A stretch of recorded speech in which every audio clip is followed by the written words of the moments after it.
Hello guys, അപ്പോൾ നമ്മൾ ഒരു മാസം ഹോസ്പിറ്റലായിരുന്നു. കാരണം ഇവിടെ മൊത്തം വൃത്തികേടായി കിടക്കുകയാണ്. ഇന്നലെ രാത്രിയാണ് ഞാൻ ഡിസ്ചാർജ് ആയിട്ട് വന്നത്. അപ്പോൾ ഇതെല്ലാം ഒന്ന് ക്ലീൻ ആക്കണം. മരത്തിൽ നിന്ന് കമ്പൊക്കെ വീണ് കിടപ്പുണ്ട്, ആകെ അലമ്പായിട്ട് കിടക്കുകയാണ്. ഇതെല്ലാം ഒന്ന് ക്ലീൻ ആക്കലാണ് ഇന്നെൻ്റെ പരിപാടി. കുറേ നാളായിട്ട് പൂവുണ്ടായിരുന്ന കടലാസ് പൂവാണ്, ചെറിയൊരു ബോഗൈൻവില്ല. അപ്പോൾ ഇതിനകത്ത് പൂവുണ്ടായി, പക്ഷേ വെള്ളം ഒഴിക്കാനൊന്നും ആളുണ്ടാകാത്ത കാരണം ആകെ ശോഷിച്ച് നിൽക്കുകയാണ്. അപ്പോൾ ഇനി വേണം ഇതൊന്ന് വെള്ളമൊക്കെ ഒഴിച്ച് റെഡിയാക്കി എടുക്കാനായിട്ട്. പിന്നെ നമുക്ക് ഉറുമ്പിൻ്റെ പരിപാടിയാണിത്. നമ്മൾ കുറച്ച് ദിവസം വീട്ടിലില്ലാഞ്ഞപ്പോൾ അടിയിലുള്ള മണ്ണൊക്കെ പൊക്കി എടുത്ത് ഇവിടെ കൊണ്ടുവന്ന് ഇട്ടേക്കാണത്. ഇതൊക്കെ വാരിക്കളയണം. ഇതുപോലെ തന്നെ വീടിൻ്റെ ഉള്ളിലും ആക്കി വെച്ചിട്ടുണ്ട്. ഇവിടെയൊക്കെ മൊത്തത്തിൽ ശോകമായി കിടക്കുകയാണ്, മൊത്തം ഇലയാണ്. ഇതെല്ലാം അടിച്ചു വാരി വരുമ്പോൾ തന്നെ ഞാനൊരു പരിവാവും. ആകെ മൊത്തത്തിൽ കാട് പിടിച്ച് കിടക്കുകയാണ്.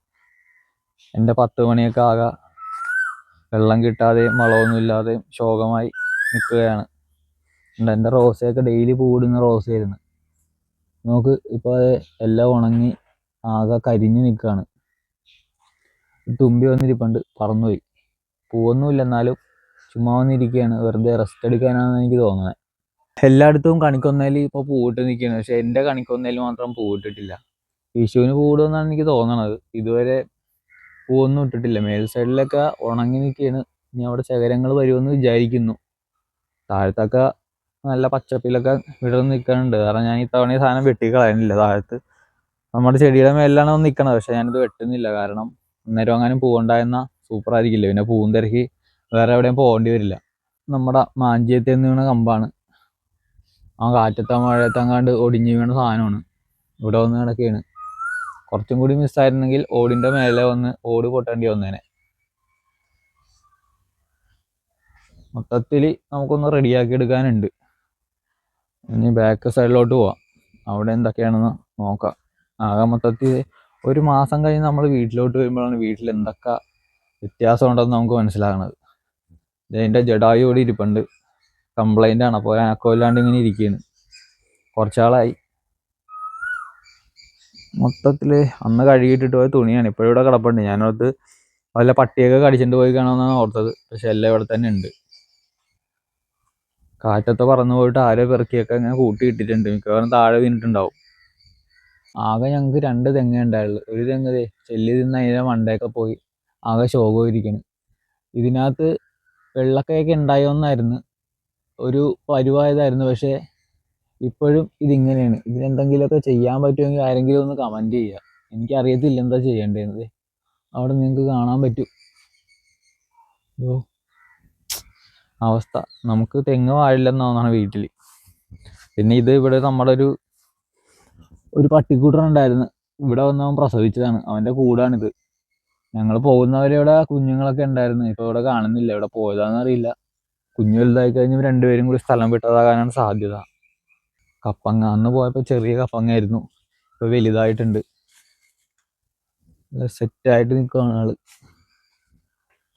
ഇനി പഴുക്കാറൊന്നും ആയിട്ടില്ല, എന്നാലും ഏകദേശം ഒരു മുഴുപ്പൊക്കെ ആയിട്ടുണ്ട്. മേളിലോട്ടും ഉണ്ട്. ഇനി കടയിൽ നിന്ന് എന്തായാലും വാങ്ങേണ്ടി വരില്ല. ഇത് നമുക്ക് വലുതാകുമ്പോൾ പഴുപ്പിച്ച് തിന്നാം. 3 മാസത്തിൽ കായ്ക്കുമെന്ന് പറഞ്ഞാൽ വാങ്ങിയ മാവാണ്. 3 മാസത്തിലല്ല, 3 വർഷത്തിലെന്തോ. ഇപ്പോൾ 1 വർഷം കഴിഞ്ഞ് ഇതുവരെ വലിയ അനക്കമൊന്നും ഉണ്ടായിട്ടില്ല. ചെറിയ രീതിയിലൊരു ഗ്രോത്ത് മാത്രമേ ഉള്ളൂ. സംഭവം ഞാൻ വളമൊന്നും ഇട്ട് കൊടുക്കുന്നില്ല, അതിൻ്റെ ഇരിക്കാം. അടുക്കള നോക്കുവാണെങ്കിൽ അടുക്കളയും മൊത്തത്തിൽ അലമ്പായിട്ട് കിടക്കുകയാണ്.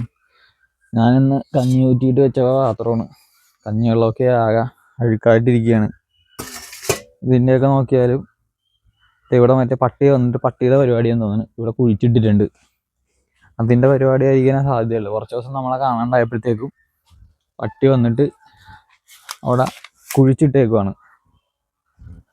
ഇതുണ്ടോ, അടിയിലോട്ടുണ്ട് കുഴിയാണിത്. ഇത്രയും മണ്ണൊക്കെ പൊക്കിയിട്ടേക്കിട്ട് അവിടെ ഇരുന്ന് താമസമെന്നാണ് എനിക്ക് തോന്നുന്നത്.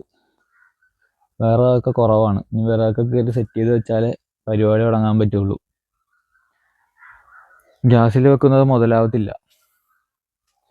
പിന്നെ ഇത് നമ്മുടെ ഒരു വാഴ ഒടിഞ്ഞിട്ട് അതിൻ്റെ കൊല പഴുപ്പിക്കാനായിട്ട് വെച്ചതാണ്.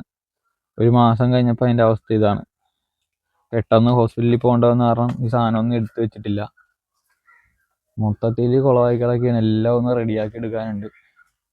ഇതെൻ്റെ മറ്റൊരു വാഹനമാണ്, കൂട്ടുകാരൻ്റെ വണ്ടിയാണ്. ഇപ്പം ഞാനാണ് ഓടിച്ചുകൊണ്ടിരിക്കുന്നത്. മറ്റേത് കംപ്ലൈൻ്റ് ആയത് കാരണം ഇതിലാണ് എൻ്റെ യാത്രയെല്ലാം. പിന്നെ ഇതാ ഇവിടെയൊക്കെ മൊത്തം അലമ്പായി കിടക്കുകയാണ്. അടുക്കളയിൽ ഞാനിത് രാവിലെ ഒന്ന് കയറി എല്ലാം ഒന്ന് സെറ്റാക്കി വെച്ചായിരുന്നു. പക്ഷെ ഇങ്ങോട്ടധികം വരാനായിട്ടുള്ള സമയം എനിക്ക് കിട്ടിയില്ല. ഇത് അന്ന് 1 മാസം മുന്നേ വെച്ച അയിലക്കറിയാണ്. ഫ്രിഡ്ജിലിരിക്കുകയായിരുന്നു. ഇപ്പം ഞാനെടുത്ത് പുറത്തിട്ടതാണ്. ഇതാ ഇവിടെയാണ് ഞാൻ ഡ്രസ്സ് ഉണക്കണത്. പക്ഷെ ഇവിടെയൊക്കെ ആകെ പുല്ലായിട്ട് നമുക്ക് നോക്കി കാണാൻ പറ്റും. മൊത്തം കാട് പിടിച്ചിരിക്കുകയാണ്. ഇവിടെ ചിലപ്പോൾ മഞ്ഞച്ചേര ഉണ്ടാകാനുള്ള ചാൻസ് ഉണ്ട്. അപ്പം മഞ്ഞച്ചേര ഉണ്ടെങ്കിൽ കുഴപ്പമൊന്നുമില്ല, മഞ്ഞച്ചേര നമ്മളെ കടിക്കുകയൊന്നുമില്ല. എന്നാലും കാടൊന്നും കൂടി വെട്ടി ഒതുക്കിയിട്ട് വേണം എനിക്ക് തുണിയൊക്കെ അലക്കിയിട്ട് അവിടെ ഇടാനായിട്ട്, ഇല്ലെങ്കിൽ പണിയാണ്. ഇതാണ് എൻ്റെ മനോഹരമായ കൊട്ടാരം.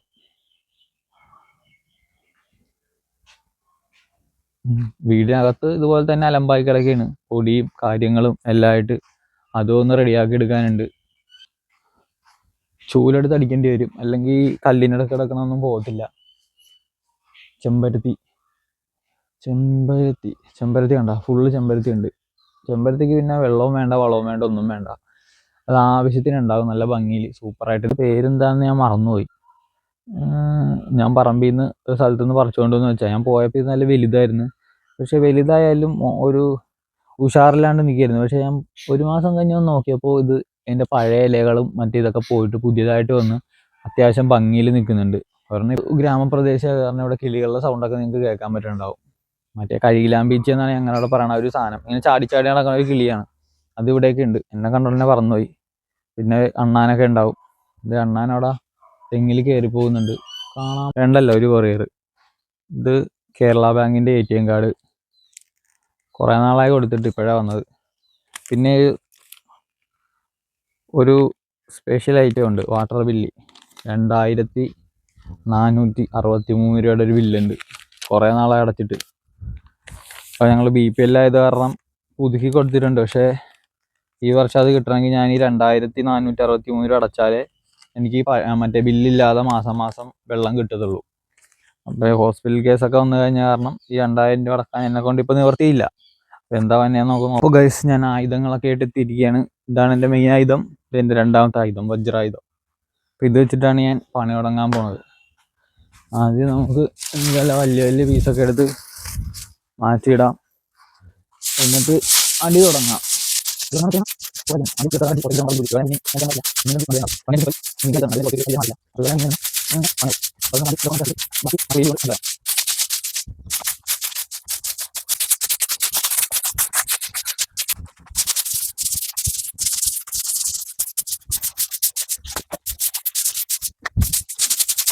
കയ്യിൽ ഞാൻ ഇടക്കുന്നൊക്കെ അടിച്ചു കൂട്ടിയിട്ടുണ്ട്. ഇനി നമുക്ക് ഒരു വലിയ ചൂലിൽ നിന്നടിക്കാം, അതായിരിക്കും എളുപ്പം. ഈ ചൂലാകുമ്പോൾ നമുക്ക് ഇങ്ങനെ ഒറ്റ വഴി വെച്ചാൽ പെട്ടെന്ന് കാര്യം കഴിഞ്ഞു കിട്ടും. ഇട്ടതാകുമ്പോൾ നമ്മൾ അടിച്ചടിച്ച് ആകെ സീനാവും. ഇതാകുമ്പോൾ കുറച്ച് മണ്ണ് ഇതിൻ്റെ കൂടെ വരും എന്നുള്ളതാണ് ഒരു നെഗറ്റീവ്. നമ്മളെ മണ്ണെല്ലാം പുറത്തോട്ട് പോകും. ഇതിങ്ങനെ വലിച്ച് കൂട്ടണം. ഇത് കൂട്ടിയിട്ട് നമുക്കിങ്ങനൊരു പ്ലാസ്റ്റിക് ചാക്ക് വേണം. ആ പ്ലാസ്റ്റിക് ചാക്കിൽ നമ്മളിതെല്ലാം വാരിക്കൊണ്ട് കത്തിക്കാനെടുത്തിടും. അതാണ് നമ്മുടെ പ്ലാൻ. ഇത്ര അടിച്ചു കഴിഞ്ഞപ്പോഴത്തേക്കും എൻ്റെ അടപ്പിളകി. ഞാൻ കുറച്ച് വെള്ളം കുടിക്കാനായിട്ട് പോവുകയാണ്. ഭയങ്കര ദാഹം. പണിയെടുത്ത് കുഴഞ്ഞ് വീണ്ടും അങ്കത്തട്ടിൽ ഇതിൻ്റെ ഇടക്കുന്ന് അടിക്കണം. അതാണ് ഏറ്റവും വലിയ ടാസ്ക്. ചെടികളൊക്കെ എടുത്ത് മാറ്റണം.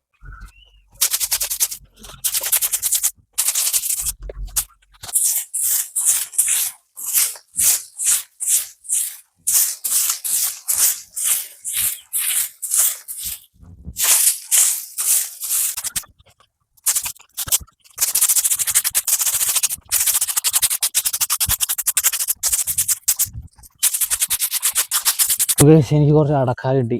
അപ്പം അടക്കയൊക്കെ പെറുക്കിയെടുക്കുകയാണ് ഞാൻ. ഇതിനകത്ത് ഉള്ളത് ഉണ്ടാന്ന് ചോദിച്ചാൽ കുലുങ്ങുന്നുണ്ട്. ചീത്ത കഴിക്കുമെന്ന് എനിക്കറിയില്ല. ഇത് പിച്ചാത്തി പ്രയോഗം വരുന്നില്ല, പൊളിച്ചെടുക്കുക എന്നുള്ളതാണ്. അടക്ക കിട്ടി. ഞാൻ അടക്കയെല്ലാം പറിച്ചെടുത്തതേ. എല്ലാം നല്ല കിടുക്കാച്ച അടക്കയാണ്, ഒന്നും കേടില്ല, എല്ലാം സൂപ്പറാണ്. മരത്തിൽ കുറേ കിടപ്പുണ്ട്, അപ്പോൾ എല്ലാം നല്ലതായിരിക്കും. അതെല്ലാം കൂടി പറിച്ച് കൊടുത്തു നോക്കാം, എന്തെങ്കിലും കിട്ടുമോ നമുക്ക് നോക്കണം. അടക്കാം. അപ്പം ഇത് രാവിലെ എന്നല്ല ഗൈസ്, ഇത് ഏകദേശം 11 മണിയായിട്ടുണ്ട്. അന്നേരമാണ് ഞാൻ മിറ്റടിച്ചുകൊണ്ടിരിക്കുന്നത്. കാരണം എന്താണെന്ന് വെച്ച് കഴിഞ്ഞാൽ നല്ല ഉറങ്ങിപ്പോയി. അത് രാത്രി വന്ന് നല്ല ഹോസ്പിറ്റലിൽ നിന്ന് ഉറങ്ങാനൊന്നും പറ്റില്ല, ഒടുക്കത്തെ കൊതുകാണ്. പിന്നെ അമ്മക്കിടക്ക് ബാത്റൂമിൽ പോകേണ്ടി വരും, അതിന് പോകണം. അങ്ങനെ ഉറങ്ങാൻ പറ്റാത്തതുകൊണ്ട് ക്ഷീണത്തിൽ ഞാൻ 8 മണി വരെ കിടന്നുറങ്ങി. 8 മണി 8:30 ആയപ്പോഴാണ് എഴുന്നേറ്റിട്ട് അമ്മക്ക് ഗുളിക കൊടുത്ത്, അത് കഴിഞ്ഞ് ഓട്സ് കൊടുത്ത് അമ്മക്ക് ഞാനും കഴിച്ച്. അത് കഴിഞ്ഞിട്ടാണ് ഞാൻ ഈ പരിപാടിക്ക് ഇറങ്ങുന്നത്. കഞ്ഞി വെച്ചിട്ടില്ല, പുറത്തുനിന്ന് കഞ്ഞി വെക്കുന്നില്ല. ഇനി ഞാൻ കുക്കറിലിട്ട് അടിക്കും, കാരണം സമയമില്ല, ഒരുപാട് പണിയുണ്ട്. തുണിയൊന്നും കഴുകിയിട്ടില്ല. തുണി മിക്കവാറും ഞാൻ നാളെ കഴുകത്തുള്ളൂ, കാരണം റെസ്റ്റ് മുഖ്യം ബിഗില്. ഇത് എല്ലാം കൂടി വാരിക്കൊണ്ട് വേണം. ഇത് വൈകുന്നേരം ആകുമ്പോഴത്തേക്ക് ഇത് വെയിൽ കൊണ്ട് കിടന്ന് ഉണങ്ങും, അപ്പം കത്തിച്ച് കളയാം, കൊണ്ടേ കളയാം. എവിടെയാണ് ഇത് ഇടുന്നത്? ഇവിടെയാണ് നമ്മൾ കത്തിക്കുന്നത്. വൈകിട്ട് ഉണങ്ങി കഴിയുമ്പോഴത്തേക്കും തീപ്പെട്ടി കുളച്ചിട്ട് കത്തിക്കുക, സീൻ. ഈ സൈഡാണ് അടിക്കാനുള്ളത്. ഇതാണ് നമ്മുടെ വടക്കേ സൈഡ്. ഇവിടെ മൊത്തം ഉദളങ്ങയുടെ ഒക്കെയാണ്. ഉദളമരം ഇല്ലേ, ഉദളമരം. ഇവിടെയൊക്കെ ഏകദേശം ഓക്കെയാണ്, നല്ല വൃത്തിക്ക് ഞാൻ ചെയ്തിട്ടുണ്ട്. പക്ഷെ 2-3 കരിയിലേക്ക് ഉണ്ടാവും. എന്തോരം മണ്ണാണ്. ഞാൻ ഇതിൻ്റെ തോളയൊക്കെ അടച്ചതാണ്, എന്നാലും വീണ്ടും വന്ന് നാണമില്ലാതെ ഇവിടെയൊക്കെ മണ്ണ് കൂട്ടി വെക്കും. അതാണ് ഉറുമ്പ്. 1/2 കിലോ ഓറഞ്ച്.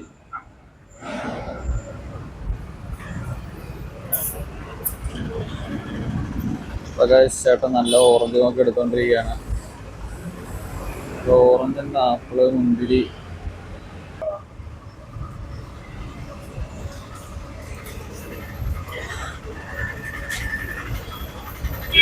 അപ്പോൾ ചേട്ടൻ എന്തായാലും നമുക്ക് പാക്ക് ചെയ്ത് തരികയാണ്. അപ്പോൾ നമ്മൾ ഇതുകൊണ്ട് നേരെ അടുത്ത കടയിലോട്ട് പോകണം.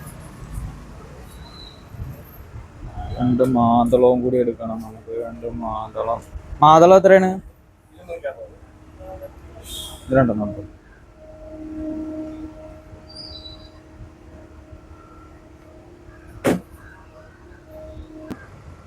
ഓറഞ്ച് വാങ്ങി, മാതളം വാങ്ങിച്ച്, കയപ്പർ വാങ്ങിച്ചിട്ടുണ്ട് നമുക്ക്. അപ്പോൾ ഇപ്പം തന്നെ ഈ ഓറഞ്ച് ഇപ്പം വാങ്ങി 10-230 രൂപ, 10-500 മേലെ ഇപ്പം തന്നെ ചിലവായിട്ടുണ്ട്. ഒരു ദിവസം രാവിലെ ആയപ്പോൾ ചിലവായ ക്യാഷാണ് അത്. എന്നൊരു ഫോൺ എനിക്ക് നന്നാക്കാൻ കൊടുക്കാണ്ട്, ഡിസ്പ്ലേ പോയിട്ടുണ്ടായിരുന്നു, അപ്പോൾ അതൊന്ന് നന്നാക്കാൻ കൊടുക്കണം. അപ്പോൾ അങ്ങോട്ട് പോവാം. ആ വഴിയാണ് പോകണം നമ്മൾ. അവിടെ ഒരു കടയുണ്ട്, അവിടെ പോവാം. ലോക്ക് ഉണ്ടോ ഫോണിന്? ഫോണിന് ലോക്ക് ഉണ്ടാവും. ലോക്കറിയോ? ലോക്കറിയാം, കുറച്ച് ടഫാണ്. ആ, ഈ വഴി കൂടിയാണ് നമ്മൾ ഡെയിലി പോകേണ്ടത്.